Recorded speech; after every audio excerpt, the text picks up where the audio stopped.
Gördüyünüz Samsung markalı paltaryandı. Sizə bir dənə məlumat verəcəm. Deməli, Samsung markalı paltaryanlarla, adnarazı baklarla, şuruplu bakların fərqi nədir? Bu dəqiqə onu izah edəcəm. Diqqətlə axıra qədər baxın. Normalda paltaryan alanda, təzə alanda da gərək çalışasan şuruplu bak alasan. Adnarazılar biraz çətin yığılır. Amma bizim üçün bu asan yığılır. Yəni, yeganə servis bizimkidir. Burada bu şurupla adnarazının fərqi yoxdur. Amma yenə sizə görə deyirəm. Belə də ki, diqqətlə axıra qədər baxın, izah edirəm. Bu Samsung markalı paltaryan müştərinin şikayəti oydu ki, səs edir, uğultu. Paçenikləri dağılmışdı, yığıldı, hazırdır. Bu hazırdır. Baxın.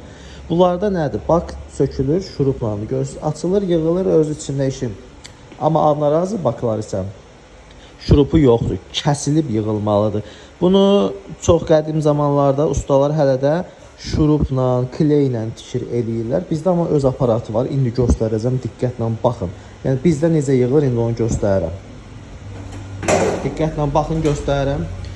Bu gördüyünüz adnarazı Beko Arçelik'in barabanı. Gördüyünüz kimi bunun ortasında artıq şurup yoxdur.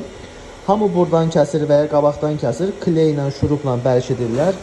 O artıq yəni ki, keyfiyyətli və yaxşı iş saymıram artıq mənə. O çox köhnə versiyada qaldı. Artıq yenilənmiş versiyada belədir. Ortadan kəsilir, öz aparatı ilə tikilir, müştəriyə təhvil verilir. Bu işi ustalar üçün də görürəm. Kim istəsə nömrəm səhifədə var. Sən gələsin, desin qardaşım, mən bunu neçə düzəldəcəksən, mən ustayam, gətirəcəm sənin yanına düzəldəcəksən mən üçün.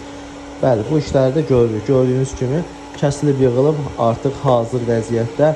Səsinə də baxın. Çiçək kimi, saat kimi hazır. Yəni bu yeni üsuldur. Bunu ölkədə çox adam eləyə bilmir. 2 nəfər ola bilər, maksimum biri mənəm. Digər ikincisini tanımıram hələ ki. Yəni deyirlər var ortalıqda, amma da həmin adam yoxdur. Kim istəsə adnarazı baklarını belə yığıb verə bilərəm onlara.